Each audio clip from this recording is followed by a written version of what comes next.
Good evening, everyone. My name is Garnet Northey. I'm the current president of the Peterborough and Kawartha Home Builders Association. Thank you all for coming. We really do appreciate it.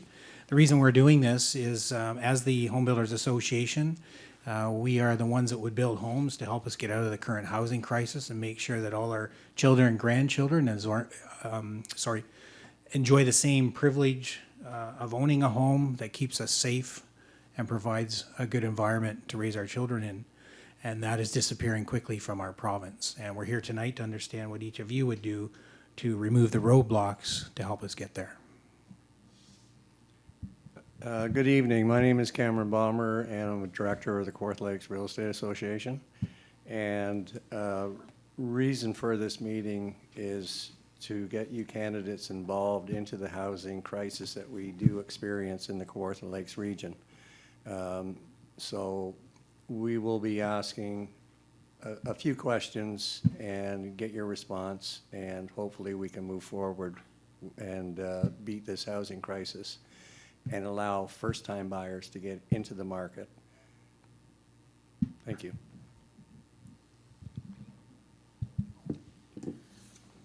So one of the Ontario Housing Affordability Task Force's objectives is to build 1.5 million new homes within the next decade.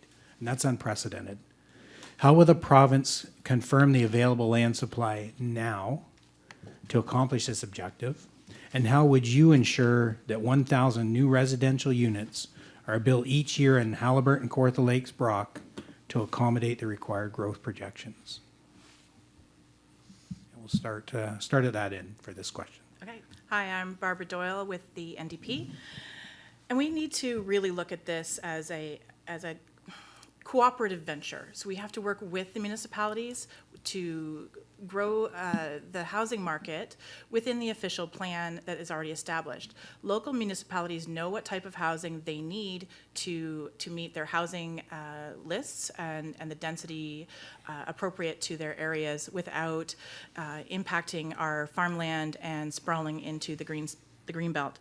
So we need to update the planning rules and support smart and sustainable growth, accelerating construction by getting shovels in the ground right away for new market homes, but also non-market housing. Our social housing list right now, according to the list last month, is 10 years long. We need 3,000 new units in Kawartha Lakes, another 1,700 up in Haliburton, and a significant amount in the Brock area of our region as well. So we have to encourage, that we create housing, types of housing that meets all family needs. So young starter families with young children, growth into larger bedrooms as people add more children to their families, but also as people are downsizing as well for market homes. Looking at how we can end exclusionary zoning issues. I personally do not support MZOs to build luxury homes on green belts. So the NDP would be looking to remove those and work within established planning of the municipality. And we have to really look at encouraging development of other kinds of homes. So granny flats, duplexes, triplexes, freehold townhomes, changing the urban density to meet the needs of the market now. Additionally, we can look at how to get people into homes.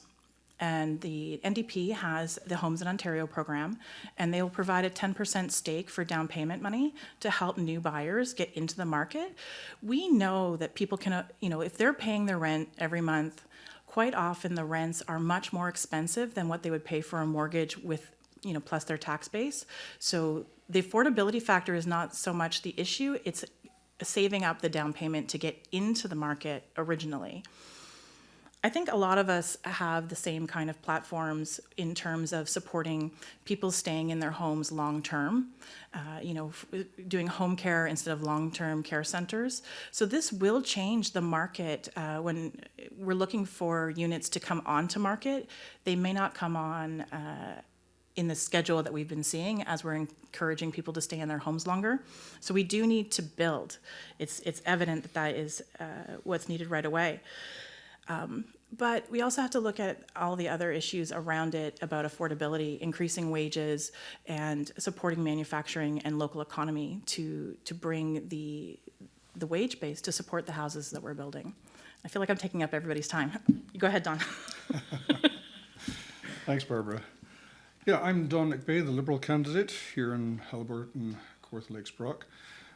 It's interesting to see Laurie Scott just in her little blurb there talking about the 100,000 housing units that have been built. Not only do the Liberals want to build the 1.5 million units that we need, we want to do it faster than the Ford government is planning to do it. We want to actually double the pace of new home building and also have that over all sectors. So it's also including deeply affordable housing, supported housing, and also cooperative housing. And we've got specific parts of the budget that are targeted to some of those groups as well. How we're going to get the land? Well, as Barbara mentions, things have to be done in conjunction with the municipalities, with the official plans, but there can be a proactive discussion with municipalities in terms of some changes. For instance, one of the things that we're planning to do is to work with municipalities to get homes that are built that would be up to 3 units, so up to triplexes, and also to get municipalities to establish approval timelines so that we can track and move forward these approvals for the building of new homes. Also secondary and laneway suites, other methods of accessing affordable housing and growing the affordable housing stock. And also we want to make it easier for people who own existing rental housing to add more units to those existing rental properties. We would also provide tax relief for the conversion of underutilized commercial space into homes. So that's, I know, another question that we have later, but we feel that that's an important part of freeing up, especially after the COVID situation, and not all retail and not all service units are being utilized. And so there is the possibility of redeveloping some of those into housing. We would also put a tax on the owners of empty development-ready land. So this is land that's ready to go for development, but is being sort of held more for speculative purposes rather than for immediate development. And the suggestion there is to have a 2% tax on residents and 5% tax on non-residents, so that there's an incentive to actually go straight through to development, not simply holding that land and speculating on the value of the land going up. Finally, I think the other thing that we'll be doing is creating an Ontario Home Building Corporation, and this will specifically be for financing and building affordable homes. So there will be one sort of body that will be coordinating the building of the affordable homes and bringing together a number of regulations and planning issues as well. So I think that's sort of the main broad overview. Again, I just want to stress that with our target, I mean, Laurie Scott was mentioning 100,000 units. Well, 100,000 into 1.5 million, that means they're looking at a 15-year target. We're actually looking at doubling that, which will bring us into meeting the 1.5 million target in roughly, say, 6 to 7 years. Thank you. Hi, everybody. I'm Gene Balfour, and I've been a long time Libertarian. Officially since 2007, so 15 years now, but unofficially for 40 years. I have a little personal business card here. It's my only campaign literature. It says, Gene Balfour, advocate for less government. So I'm a less government person here. And what I've heard over here on the left side of the room is, at least my left side here, is I've heard more government intervention, more plans to spend more money, to create more regulations, to add more taxes, to build more government departments, And a lot of the reasons why we're here today is because the government has gotten in our way. It's slowed us down from getting things done. And as long as we continue to vote for more government regulations and more rules and departments, we will continue to make the matter worse. The real problem behind housing, there's a couple of them, but it's mostly the interventions of governments themselves that have created the problem at 3 levels of government. If you look at it from an economics point of view, and I have a strong economics background, so I look at things that way, monetary policy coming from the federal government has expanded the money supply and driven up the asset bubbles, which include the housing marketplace. So part of the reason why housing is so high is because of monetary policy from the government of Canada. Then if you look at the other sources, all the regulations themselves that are coming from 3 levels of government are overheads that every builder, every organization has to deal with, which is an overhead that costs them money and time. And it's those overheads that prevent us from getting new housing to the marketplace. So I'm not suggesting a short-term fix. I'm not going to be suggesting anything in terms of subsidies or any of those things. What I'm talking about is a long-term solution to undo a long-term problem that's been coming for ages. And unless we get serious about removing government off the backs of people who want housing of all sorts, until we start doing that, then I think we're going to continue to live with the problem, in spite of the problems, the promises we're going to hear from the NDP and the Liberals and the Green Party. Thanks. Hi, I'm Dr. Kerstin Kelly of the Ontario Party, and I'm going to have to second everything that Gene said because I absolutely agree with what he says.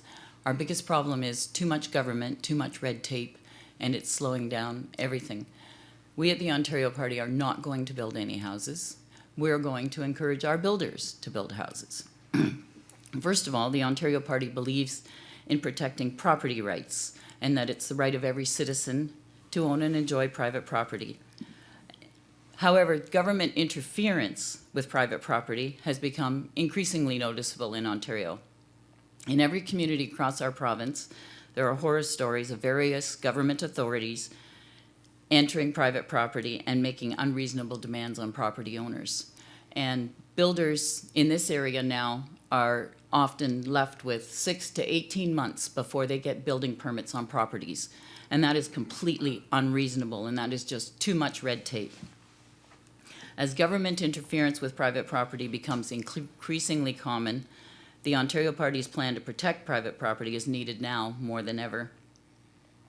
The Ontario Party will limit interference of conservation authorities and other provincially regulated bodies on private property.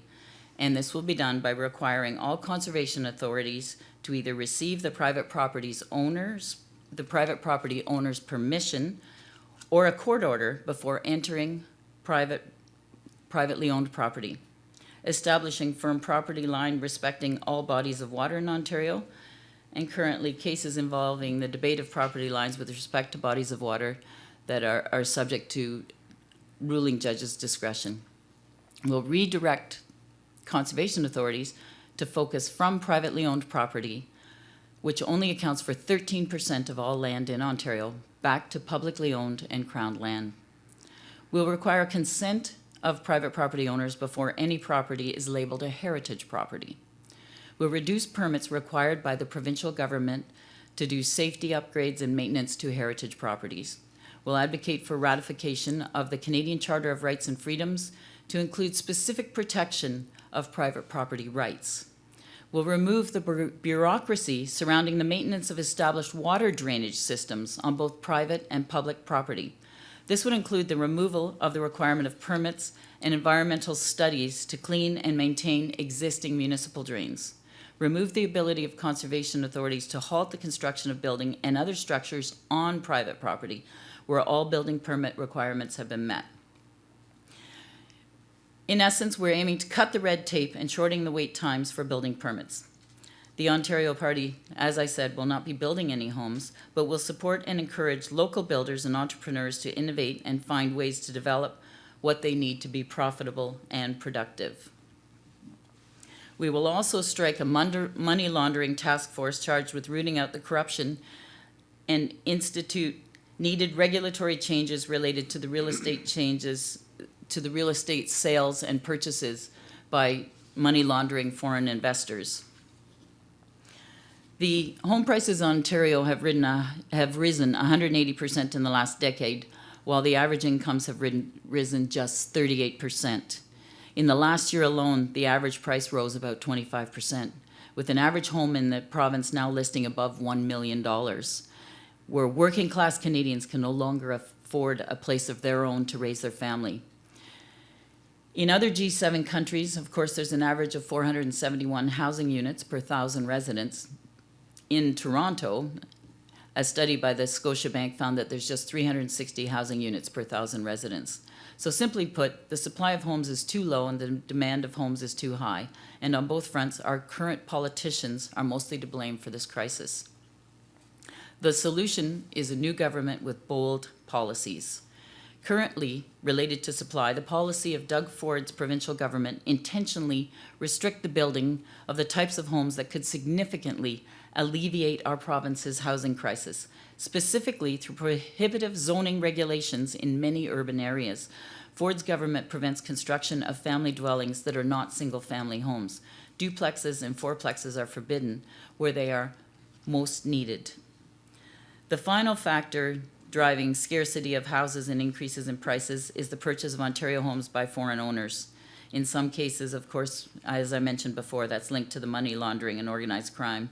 So we need to make some changes there. So we plan to introduce sweeping urban planning reform to adjust single-family zoning in Ontario's most housing-deprived cities. In particular, property owners are given more freedom to construct 2- and 4-unit residential buildings amidst neighborhoods traditionally reserved for single homes, and we will allow tiny houses to be built on private properties. We will establish an Ontario-focused foreign purchasing policy on residential homes and strike that money laundering task force with rooting out corruption and instituting needed regulatory changes related to real estate sales and purchases. The other thing we want to do as well is tackle the high cost of energy, because that significantly is affecting. Kerstin, do you know how much more you have? I just want to make sure everyone has an even amount of time here tonight. Okay, we're going to tackle the high cost of energy, and we're going to target post-secondary funding to make sure that we encourage skilled trades so that we have enough skilled trades, because right now the housing industry is really lacking in the available workforce that's required to build the houses that we need. Thank you. Great, thank you. Just a follow-up question. We know as an industry right now, what is preventing homes from getting built is the municipalities themselves. It's not federal, it's not provincial, it's the municipalities. It takes approximately 10 to 15 years from first application through the planning process to get a shovel in the ground. Getting permits is easy once you have the planning in place. It's the planning that's the issue. The two issues are municipalities are severely understaffed, and the other big hurdle is NIMBYism. And that's not government. That's not in my backyard. That is the single biggest hurdle we have right now. And what's emerging, which is really concerning, the other acronym has been the bananas, which is build absolutely nothing anywhere near anything. What would your government do to support and encourage municipalities to move things through their system faster and realize that you cannot continue to allow those NIMBYs that own a home from preventing others from that same privilege? What would your government do? All right, so I actually used to be a real estate agent and work for a new home developer back in Cobourg when I lived there for a time. So I'm very aware of that aspect of things. But in my day job at the museum, I actually work with the municipality quite a lot, with city staffers, and they absolutely are understaffed in building and development. We have a council now that truly, and this may not be a popular opinion, but I'm going to give it, that truly looks to bring growth for the people that they want to have here. It's very deliberate in their planning, but they're ignoring absolutely ignoring the need for social housing, for smaller units, for convertible spaces, for responsive, innovative approaches that maybe should be considered instead of the standard one house on a big lot with the nice green lawn that everybody hopes to have someday. We have people who are literally living in tents in this city, and it's disgraceful. It's absolutely disgraceful that we have that. For a country that's this wealthy and for a municipality that is this wealthy, it shouldn't be happening. But there's no will by the city council to push things along. This is where the province needs to step in and be very aggressive and say, yes, we know you have an official plan. We know that you need this many new units. We're going to flow the money, but we're also going to push you through it to get it done. Because when I say shovels in the ground right now, I mean right now. You can't wait 10 years. I mean, we've seen that development up on Colburn Street. I mean, it's been 10 years. And they're just putting servicing in. It's ridiculous. I've seen housing developments go up much more quickly than that in other areas, but here it's very slow and very deliberate, and they're not addressing the real need on the ground. We have manufacturing companies who will not build new plants here. They will not bring new industry here because there's nowhere for their workers to live. We have schools that are challenged with needing repairs and upgrades. We have other infrastructure issues as well that's not being addressed because it's very myopic of the city council to just continue as they have always done. Our area is changing. People are moving here from GTA. They are moving here from other provinces. It's beautiful, it's green, it is available for remote work, but it is not housing friendly. It is ridiculously expensive to get a rental unit, and if you can find one at all. And I think what we really need is, yes, we need to work with the municipality. Absolutely, they are a big part of this equation, but we need a provincial government who is determined to clear the housing wait lists, to ensure that people can buy houses and live in communities that they want to live in. People want to live here. They shouldn't have to move 5 hours away like my best friend just did so that they could afford a house. So, I mean, you have to have a government who's going to be aggressive about this, while still respecting our green spaces, while still respecting the democracy of the elected municipality officials, but ensuring that the money flows for the infrastructure with the big push behind it to get it done in a timely manner. When we say we need these units, we can't wait. We can't have more time go by where people are literally couch surfing for years or choosing not to have families because they have nowhere to live with them. I mean, we can do better, and we must do better, like right now. And the only way to get that done is to push council, but also work with them at the same time. And that's going to take some investment by the province for sure, to ensure our infrastructure is in place. Like, we're going to have to look at expansion of the water treatment plant. That is already slated, but maybe it needs to be more aggressively addressed. And these questions need to be asked of the municipality as we go forward. I mean, give us the wish list. Say, what do we need to help this city grow in the way that you've designed it to grow, and let's put an accelerator on the clock. Let's just get it done, and we can do it. Thank you. Thank you. So I would agree with a lot of the sentiments that Barbara has expressed, but the Liberal Party actually has some specific answers to the questions that you've put, Garnet. So specifically, we would provide 300 million in incentives to municipalities to expedite the housing approval process. So that would go to things like staffing or anything that they need to get the approval process working the way it should be doing. Specifically, that's in our program. Second, as mentioned before, we would work with the municipality to establish approval timelines and stats on building permits, and this would be transparent. In other words, this would be publicly available, would be available to the press, so the public would actually know what the municipal record was on building and approvals.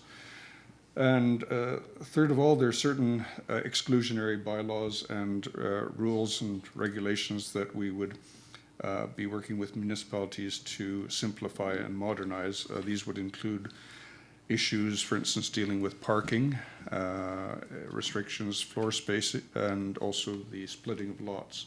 So some of these things we think could be modernized and expedited. And again, this is a question of putting some pressure on the municipalities to work with us to get these things approved, and especially for things like affordable housing, to end exclusionary bylaws as to the placement of affordable housing, and work with the municipalities so that these things get done.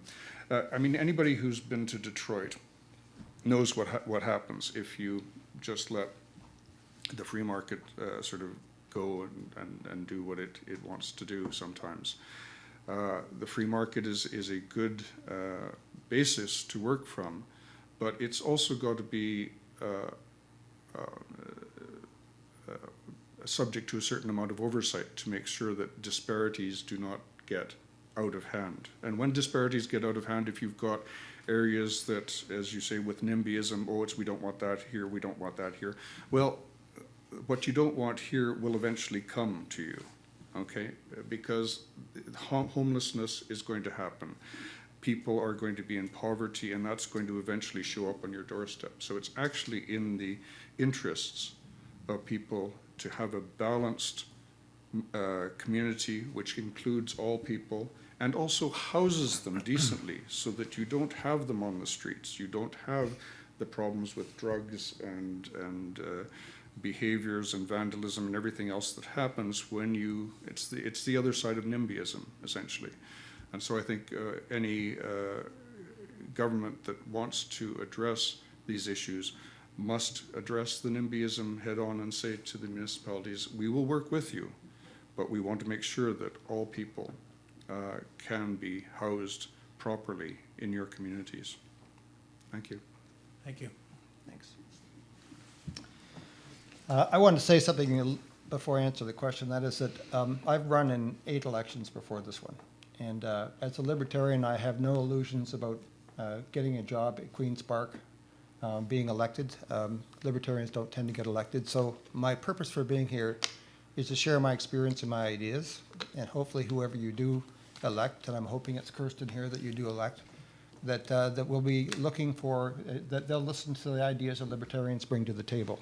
Can you hear me okay? I'm not sure if I'm talking to the mic.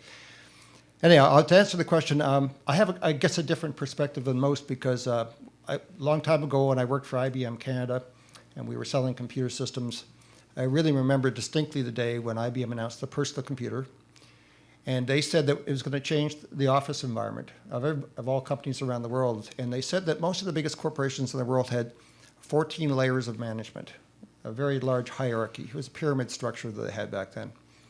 And they were going to bring that down to 6 or 7 layers, and they were going to do that by improving communications and workloads, using personal computers and networks.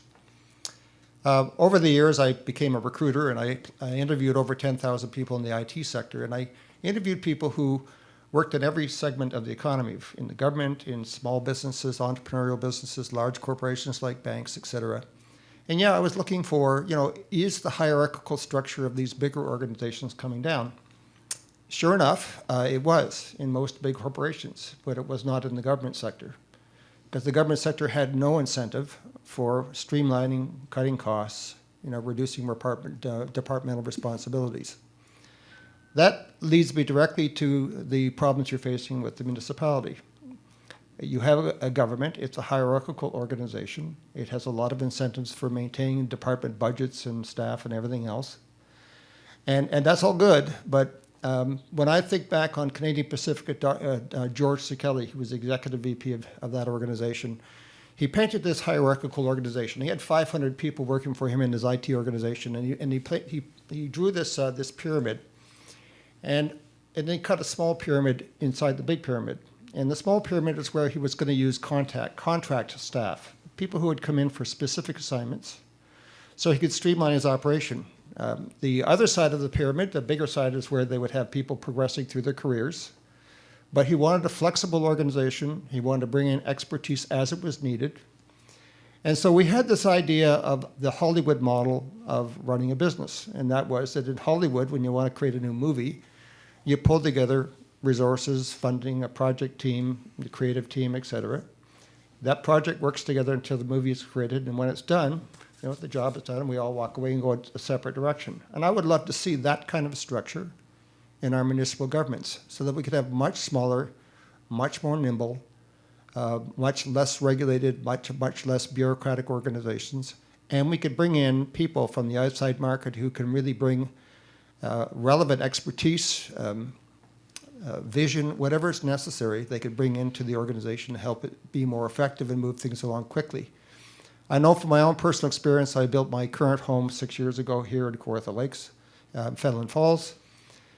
We separated 2 acres from one of my relatives, and it cost 2 years and $8,000 just to go through all the red tape and bureaucracy just to sever the property. We paid $70,000 for the property, and that's how much it cut just to do that, 2 years of our time. Then we started building the building, and the building was approved. We got a permit. And it was a 2-family home because my mother and father-in-law lived downstairs, and my father-in-law was dying of cancer. And so we had to have a special setup for him. It was I guess you call it a granny flat. Well, sure enough, a brand new building inspector comes along, walks on site, the roof is on, the walls are up, everything's going along beautifully, we're ready to get in. And what happened? He said, "This is not a family home, this is a duplex, stop the project." So we went 4 months trying to figure out what to do next, and we were lucky enough to get Andy Lethem come step in on our behalf and negotiate with his own, he had to negotiate with his own director of that department to be able to come up with a workaround to allow us to build a house for my family. So I know firsthand the experience of dealing with the bureaucracy in this place, and I learned afterwards that this riding, this particular city, has the worst reputation in Ontario for building. Thank you.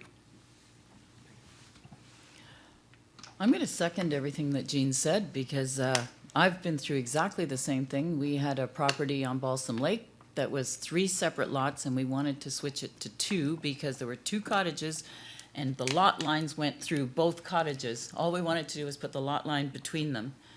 And it took us 1.5 years and over $50,000. And that's something that should have been able to be done with a pen and paper in an hour. 88 cents of every dollar that we spend in government taxes goes to staff incomes. Our municipalities are not understaffed. They are way overstaffed, and there are 0 incentives for productivity. We need to reduce government size, reduce red tape, and put in incentives for productivity, or bring in private people that will do the job appropriately. There's way too much bureaucracy. We need to cut the paperwork, cut the red tape, put the responsibility back on to the builder, the engineer, and the architect, make them responsible and accountable to do a good, safe job, and allow the municipality to just move on and do what municipalities need to do and not be in everybody's pocketbook, in everybody's business, making things that don't make sense make even less sense. As far as NIMBYs go, we shouldn't give them any voice. The rule 1 should be do no harm, and that means do no physical harm. We should have intelligent planning, not a lake that they're designing to put birds under the runway of the airport. And then you're building a bunch of moronic houses there instead of what should have been low-rise industrial or low-rise commercial, because all you're going to get is more NIMBY problems building houses at an airport. People are creating their own stupid problems, and I just have to be quite passionate about this because rule 1 is do no harm. And you're going to cause safety problems and accidents. So what are you going to do? Close the airport, which is a huge, huge commercial draw to the area. A lot of businesses in the area have come here specifically because it has an airport. So that's my thing about airports.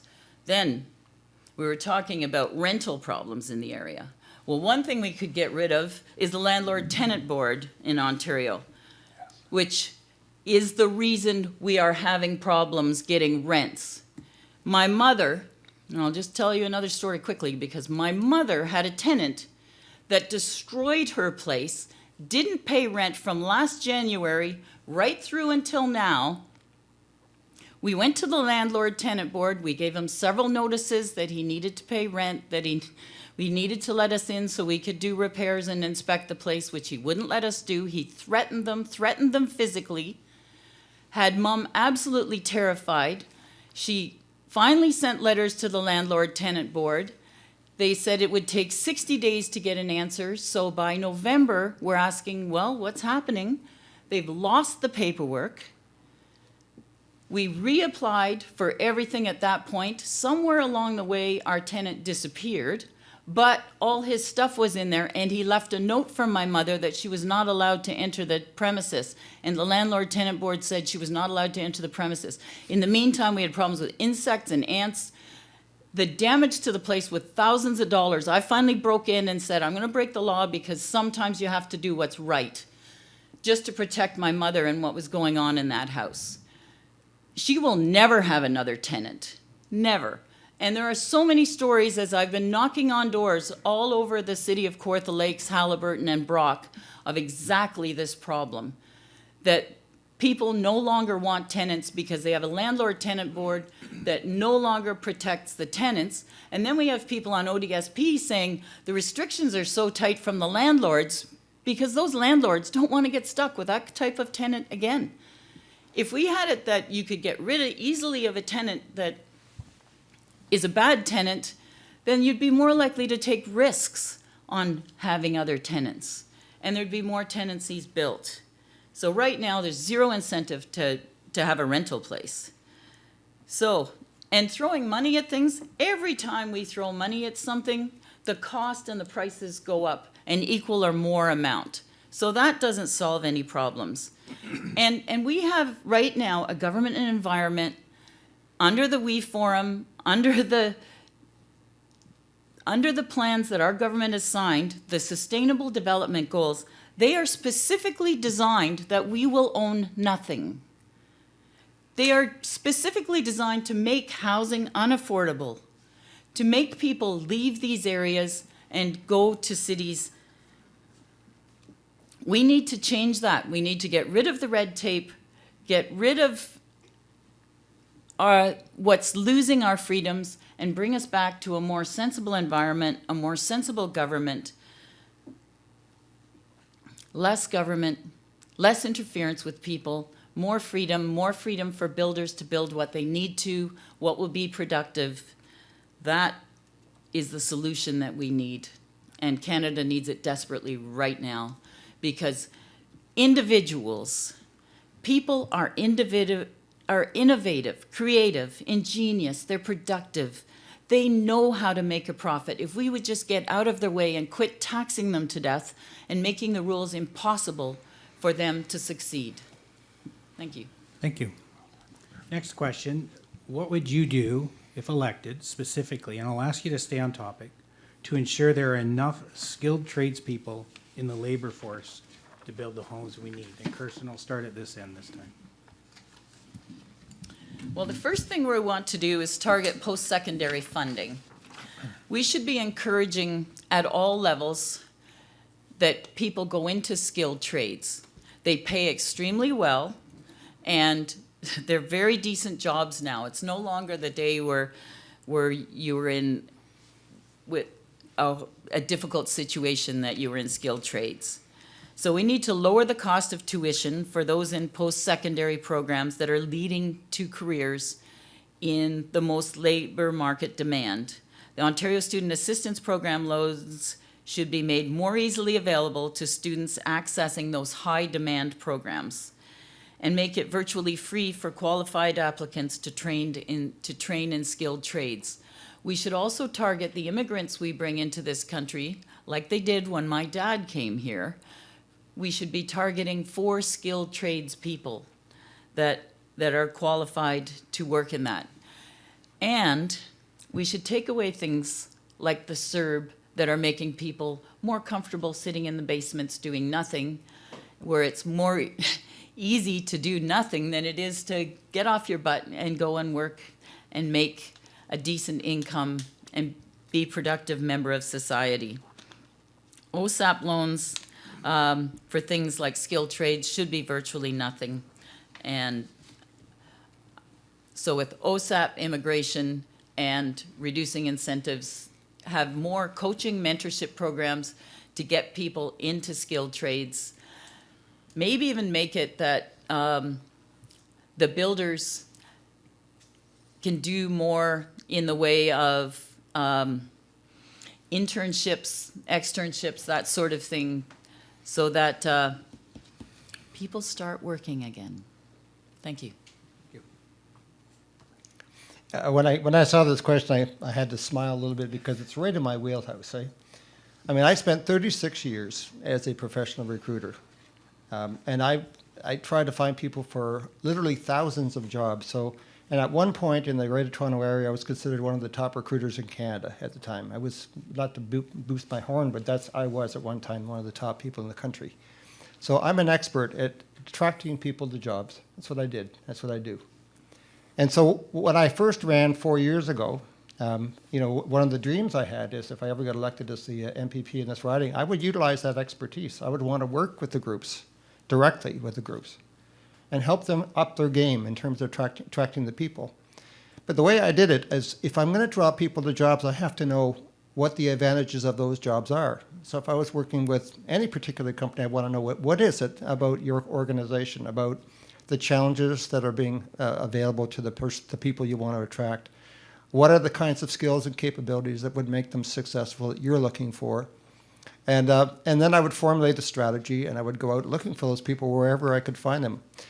The other thing I wanted to do is I wanted to become a guest speaker at various colleges and universities, because I agree. I mean, Kerstin's right on the money. There's a lot of people, and I was raised by two teachers, so we were always encouraged to go to university. That was the thing that we never even thought of anything else but university.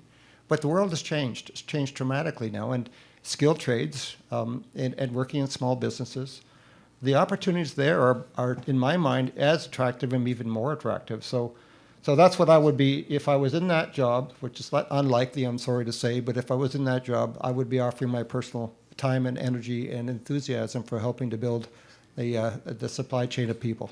Thanks. Thank you. Again, it seems that the Liberals are the ones that have the specifics for these questions. We've heard a lot of sentiments, but the question is, what are you actually going to do? So here's what the Liberals are going to do. First of all, we're going to bring back shop classes into schools. So people in schools are going to use their hands, again, making things, doing things like basic carpentry and so forth that are directly translatable into trades that can earn them money. So that's the first thing. Second of all, if you're starting into an apprenticeship, you've got some startup costs. You've got tools, you've got work clothes, you've got other expenses, travel especially with the cost of gas these days. So we're going to be providing an incentive of $2,000 for every person starting an apprenticeship. Okay, so that's right up front. That'll be an incentive to get them going, to get the things that they need. We'll also be increasing micro-credential programs in tandem with employers and educators. So there are all sorts of qualifications and things that you need to do. There's safety programs, all sorts of things of that sort. We're going to make sure that those are available and available specifically to tradespeople so that they have the training and the qualifications that they need to start working. And also we want to create targeted career counseling, and this would not just be involving trades, but also in any communities where there was a shortage of tradespeople. We would be targeting the career counseling services locally so that there was more access and more support for people who wanted to get into those trades which were underrepresented on a regional or a local basis. So I think those things, plus there's also the fact that we would be making OSAP interest-free for any courses that were covered under OSAP as well. So that would be another incentive in terms of the educational side of things. But I think those are the specific things geared towards the skilled trades. Thank you.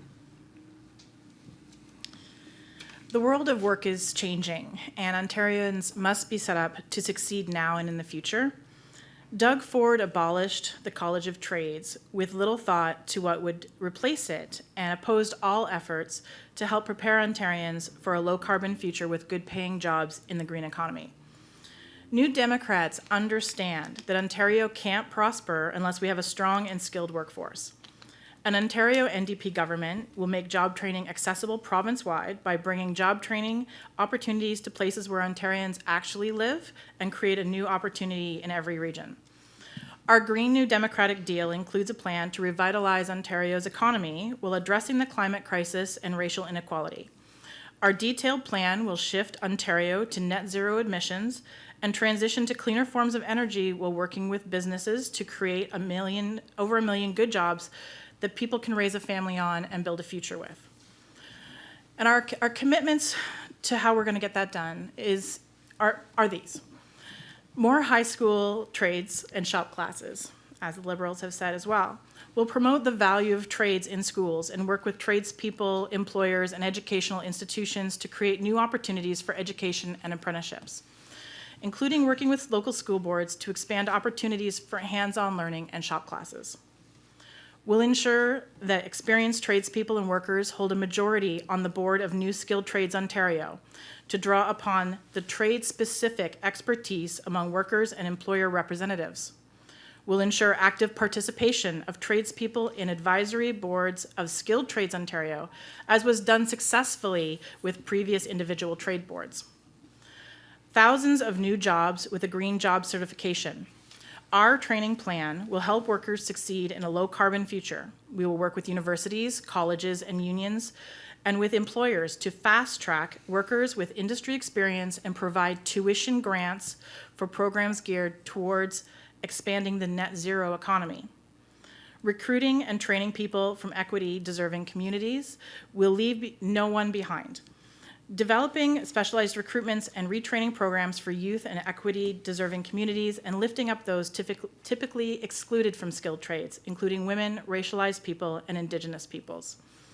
We are looking to ensure that our students, our tradespeople, come out of their training programs with no debt. OSAP will be grants, not loans, so that when they start their new jobs and look towards building their own future while building our homes and our economy, that they won't be saddled with significant debt loads. We know that this is a bar going through trades. It's long apprenticeships and often high costs of training and of equipment and supplies. So we're looking to alleviate that burden and ensuring that the transition for skilled tradespeople from fossil or carbon fuel-based employment to a green new economy is both supported, but that they could come through economically advantaged. Thank you. If elected, what would you do to address the housing crisis in our community? We can start with Kerstin. If elected, to cut the housing crisis in the Kawartha Lakes, the first thing I would do is I would go after the globalist agenda and the SDGs, which is designed specifically to cause this housing crisis. Cut the red tape, cut the times to get permits, less regulation. I would promote the skilled trades, and I'd look into why building supplies have been stockpiled in places and not allowed to come to market, so that the market prices are high and builders, they can't even give you prices on what a house is going to cost now, because they have no idea what a board foot is going to be. It's gone up over $400 a board foot in just the last year. I would also say no more mandates. We need to stop all the mandates and all the lockdowns into the future so that there are no excuses for supply shortages.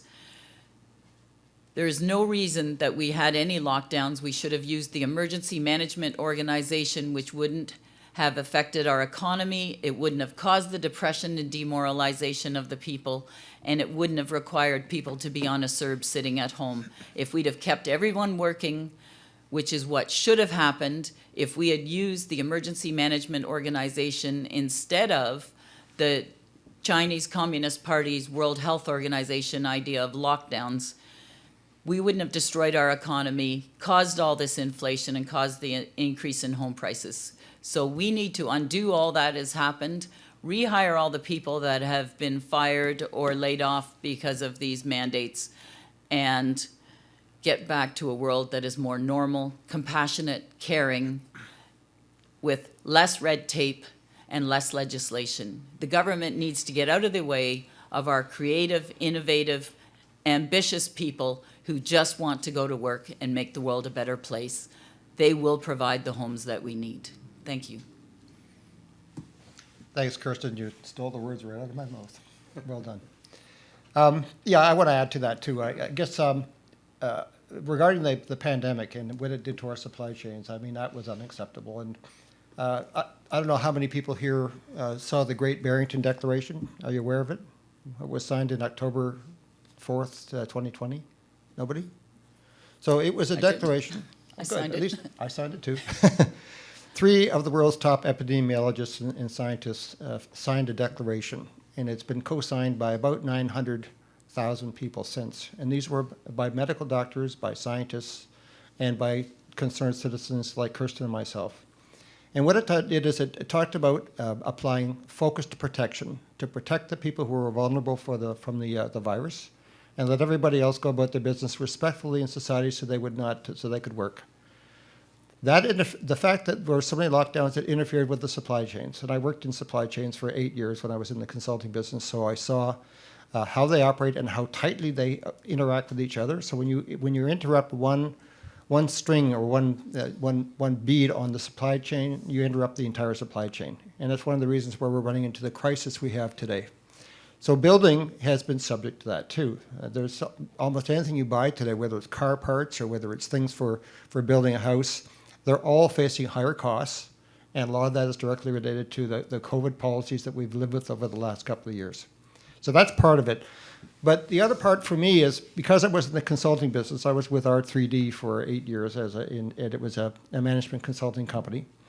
And we took a very methodical approach to everything we did. And so I had 4 steps that I would want to do, because I don't really know the details. I don't understand the granular nature of the problem in the housing sector here, because I've not been part of it. So my first step would be, I would want to get to understand the housing crisis at a granular level so I know what I'm talking about. I don't want to just say things off the top of my head. Second thing I want to do is I want to analyze the potential options that are available, and there can be lots of them. I'm sure there are, but lots of times when you're working in the public sector, you only think about what the public sector could do and not what the free market can do. I want to look at them all and evaluate them. Third is I'd like to identify the potential options that can be taken without government intervention, because frankly, government doesn't do things very quickly or very efficiently. So my first bias would be to try to see if I can get a free market solution. And fourth is I would like to work on the second and third points methodically as much as I can to bring real results to the housing market. So that's what I would do as an approach as opposed to a promise. Thanks. Thank you. Thanks very much. So broadly, in terms of Liberal policy, we would get rid of the behind closed doors development routes that have been going on with the MZOs. So we would abolish MZOs. We would replace that with a new system that would be still used for things like affordable housing. It would be transparent. The public would know what was going on. The public would have input into that process. So essentially, we would be taking development from behind closed doors and putting it on the table so that all stakeholders could have a share in the discussion. So personally, my background is as a mediator and as an administrative judge, among other things. And my skills are in getting the stakeholders together, looking at the facts, making sure all the facts are on the table and that they're disseminated so that there's no blindsiding going on, and to reaching sensible and best possible solutions on the basis of the information that's there and also the interests of all the stakeholders. So if I were elected, I would be applying those skills specifically to the housing market negotiations. And of course, this is a negotiation with municipalities, with the provinces, with the builders.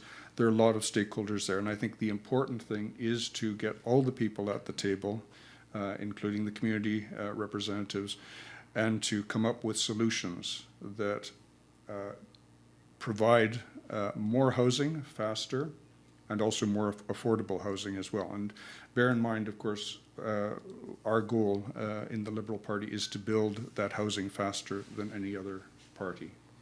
Thank you. Thank you.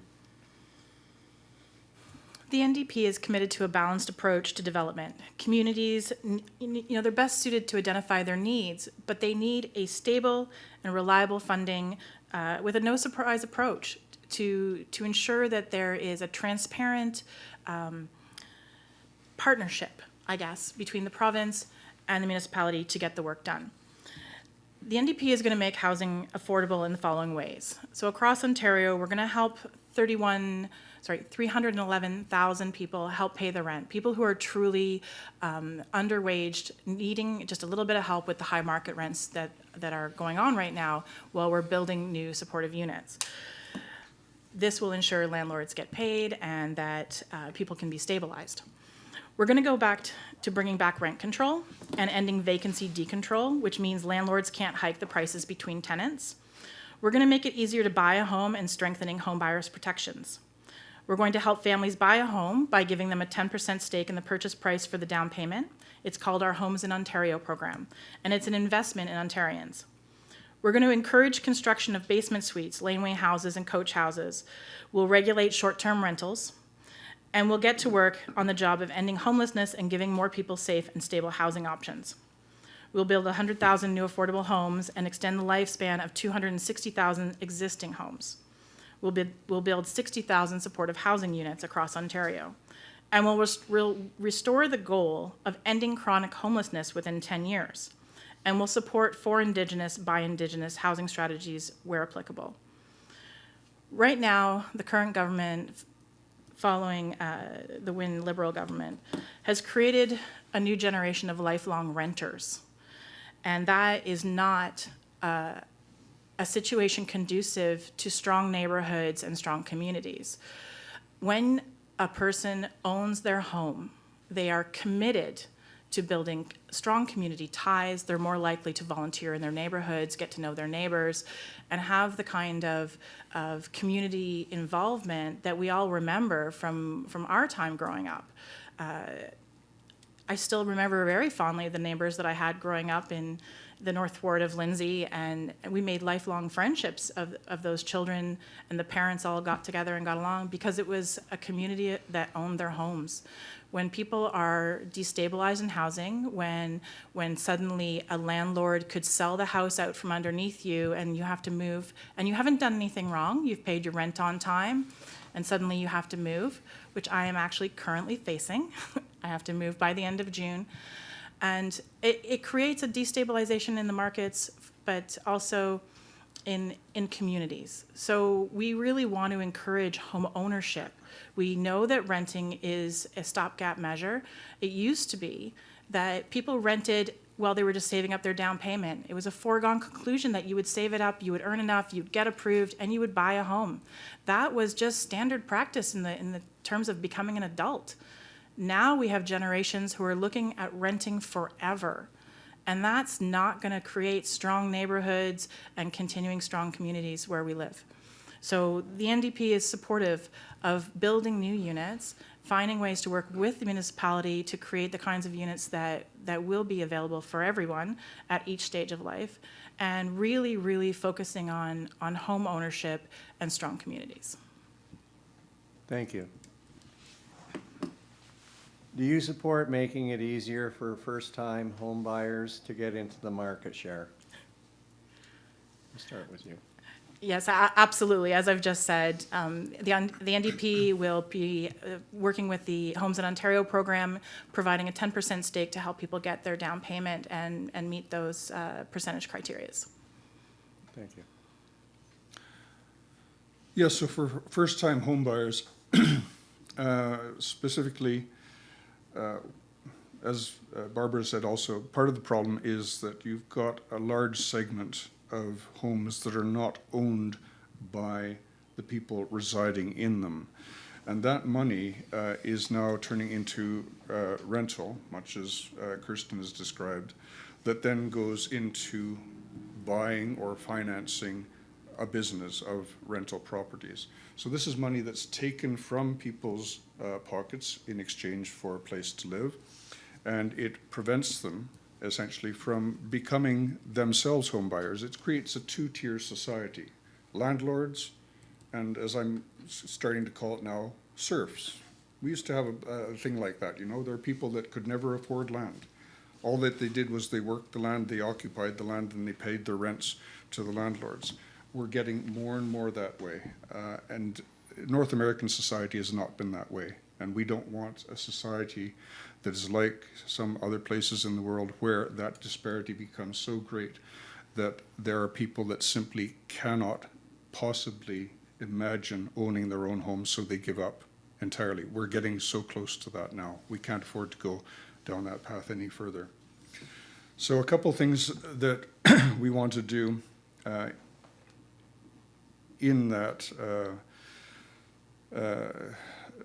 scope. First of all, reintroducing rent controls so that that puts more money into the hands of prospective buyers. They can actually build up some capital.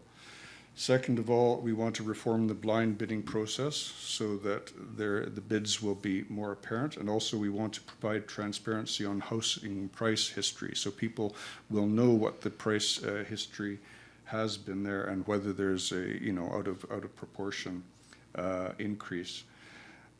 We will be, as I mentioned before, providing 138,000 builds that will be deeply affordable. This is essentially affordable housing for first-time owners specifically. And it's been mentioned by Kerstin earlier about the money laundering, and the Liberals do have a policy for that as well.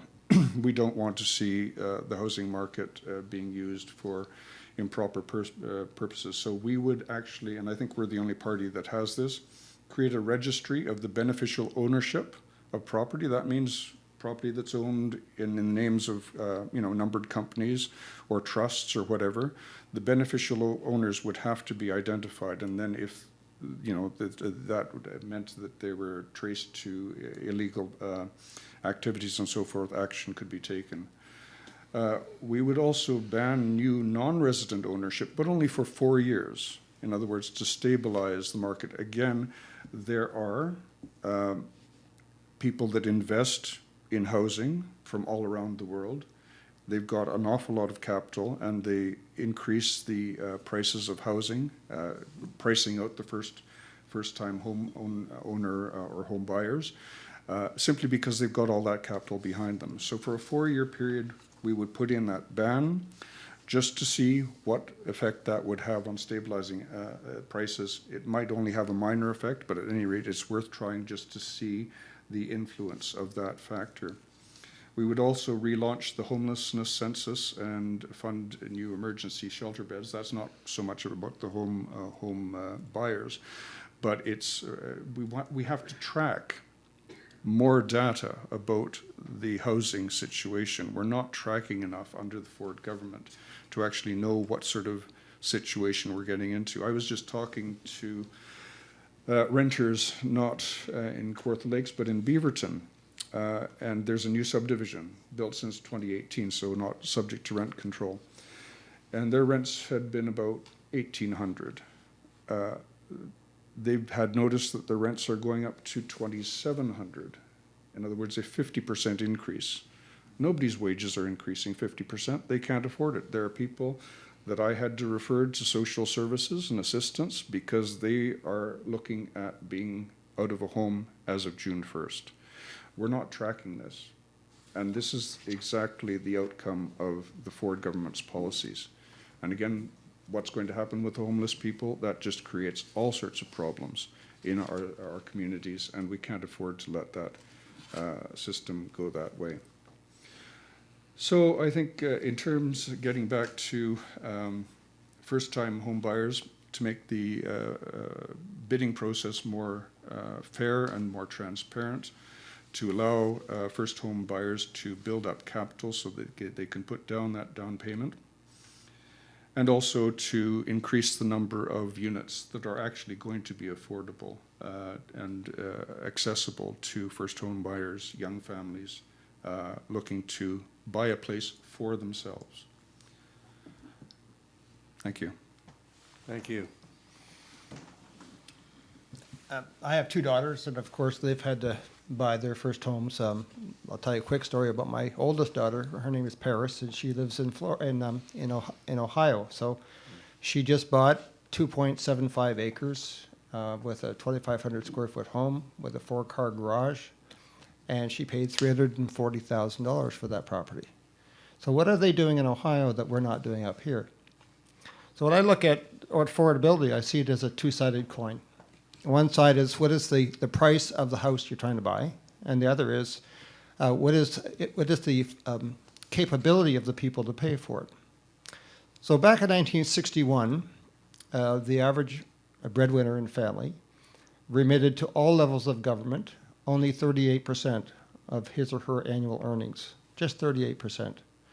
In 2018, when I last read, I saw a report in the Globe and Mail, and it said that the average Canadian is spending is remitting 53% of annual earnings. So that additional 16% of extra government costs that are thrown on the backs of all citizens is one of the reasons why people can't afford housing. So it goes back to my original statement. This has been a long-term problem. It's built up over generations. It's because government keeps getting bigger and more expensive and more regulatory, and it's taking away the resources of citizens, average citizens who are trying to make a living, buy a home, do all the things that we all grew up to expect. And we have to reverse that, and I'd love to see it get back to, 38% of our annual earnings going to cover our operating government units, and the rest we can get to keep for our own needs. So that's one thing I would look at it. And the other thing, this whole idea of money laundering, I'm quite interested in that. And because I look at the government, the sources of problems that we have in housing and also just in the standard of living that we have are all coming from all three levels of government, as I said before. And the money laundering one is an interesting one from an economic analysis point of view. And Dawn, I'd love to sit down with you sometime and just have a conversation about it, because I could maybe share some things you may not understand about it. But we really do need to look methodically at the things that governments have done to put bottlenecks in place so that people cannot afford housing and cannot afford affordable, healthy food and cannot afford the cost of energy, which, of course, the housing sector desperately needs, low-cost energy. That leads us into a climate change discussion, which we don't have time for, but that's another aspect of it as well. Thanks. Thank you. Kerstin? As usual, I'll second everything Jean said. We're very much on the same page. Yeah. Agenda 21, Agenda 2030, and the Sustainable Development Goals of Canada are actually to do everything that they've done. The globalist agenda is a divisive society. It's not a loving, caring, compassionate society. You will own nothing, and you will like it. Arbeit macht frei. No, not exactly. So we do need to cut inflation by cutting taxes, by cutting government. First-time home buyers, they're competing with Vanguard and BlackRock and foreign investors. Related to demand, the immigration rates established by Justin Trudeau's Liberal government and supported by Doug Ford's Progressive Conservatives are putting significant and unequal pressure on housing prices and availability. How unequal is the current situation? Well, Ontario alone settles almost half of all the immigrants in Canada. So research from the Conference Board of Canada and various Canadian universities has shown that high and unequal rates of immigration in Ontario are driving down the housing availability and driving up prices. This is intentional. For example, a study recently published in the Canadian Journal of Urban Research showed high immigration rates have fueled housing prices. The lead author, University of British Columbia geographer Dan Hebert, concluded, first and foremost, immigration policy is essentially also a form of housing policy. While immigration is in large measure a federal jurisdiction, in 2019, Justin Trudeau reaffirmed and strengthened Quebec's right to set its own immigration policy, to the disadvantage of all Ontarians. Doug Ford's government has made no effort to achieve this same right. So One of the things we could do in Ontario is to restrain immigration and secure the same right as the province of Quebec has, and use those powers to adjust and necessarily reduce immigration rates. Banning foreign buyers, especially those that are doing the money laundering. And again, as I said, rent controls, all they're going to do is cause less rental units. It has the unintended consequences of causing the exact opposite effect. We can't do that. We already have 380,000 laws and regulations in Ontario. It's just too many regulations. We need to cut the red tape and make it easier for builders to build what they need in Ontario. And that should allow them to do what they can in their best interests and in the interests. If it's profitable, the houses will be built, and there will be, the more houses that are available, the lower the rental rates will be, and the more that's available for everyone. And we can then find ways with coaching and mentoring to get people to get out of the habit of not living in houses and living in tents, by encouraging them to join the productive workforce and doing what they can to better their own situation. Thank you. Thank Just you. sort of one point that Kerstin brought up, and I think I should respond to it in terms of the immigration policy. It is actually, it's not well known, but in our plan, we are actually asking, we will be negotiating with the federal government to have this very similar say in terms of immigration into Ontario as the Quebec government now has. That you can look up, it's in our plan, and we believe that that will help us target the sort of immigration that we need and the levels of immigration. And I agree with Kerstin that that's one aspect of housing as well, but you can look it up in our plan. We will be asking for that power as well to have some say in the immigration policy into Ontario. Great, thank you. I wouldn't mind actually just popping in a little comment there too on what Kerstin said about people getting to work so that they can afford places. Many people in our community have good paying jobs for this area. $50,000, $60,000 a year is a good job for our area. And they would only be able, according to the percentage points, be able to afford $1,200 a month for rent. Very challenging basement apartments in our region are going for $1,800 a month for one bedrooms. So if you're looking at people who have good jobs, stable employment, long-standing histories of paying their bills, and all of a sudden the landlords want to raise up the rents like the Wild West, how are these people who are gainfully employed going to be able to afford that?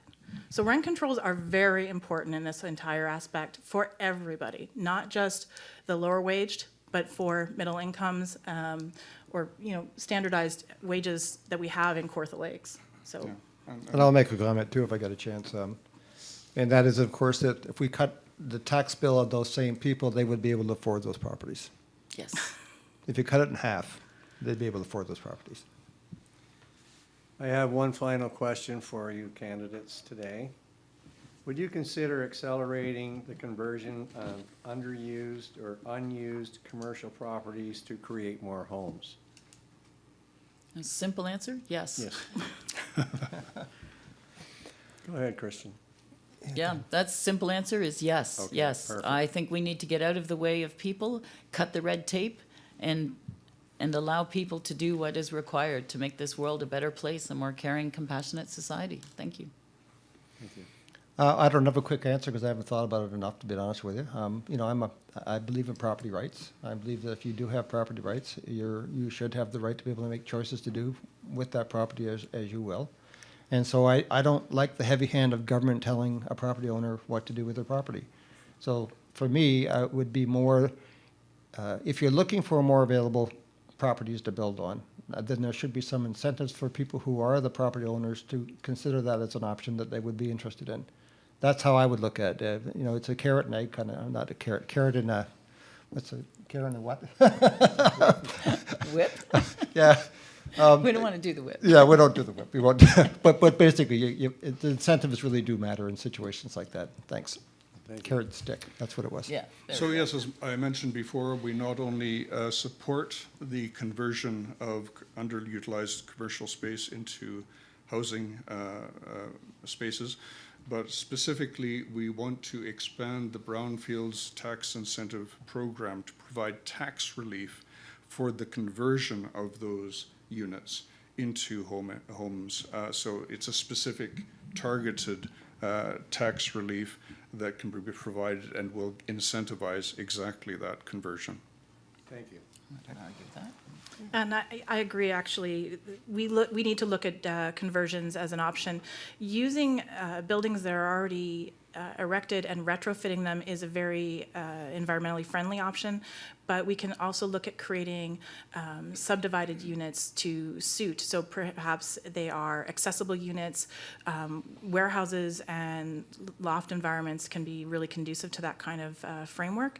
So the provincial government, an NDP government, would look at working with municipalities to explore, perhaps zoning changes to I guess, redevelop unused industrial lands that have kind of been here before and may not be used for those purposes again. Thank you. Thanks. That concludes all my questioning. All right, thank you. I wanted to thank you again for coming tonight. I think you've illustrated that getting houses built quickly is a complex issue.